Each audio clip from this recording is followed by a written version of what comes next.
the Donald Trump presidency is extremely controversial, not just the individual, but also many of the elements going on. So it's a much more heightened effect than normal. President Trump is not exactly what you'd call popular in Virginia's 10th district. In fact, he and fellow Republicans face a real uphill battle in the densely populated suburban Northern Virginia jurisdiction.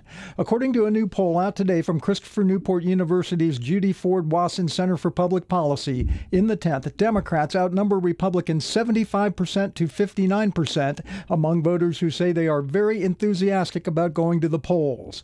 And for the president and the GOP, the news only gets worse. The new poll shows that voters in that district disapprove of the job that Mr. Trump is doing by a whopping 59% to 38%.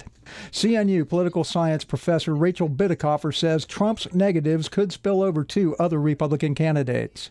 The only reason that Barbara Comstock and Scott Taylor and David Brat, the three Republican incumbents charged with defending these seats, are in such a pickle this election cycle is because of Donald Trump.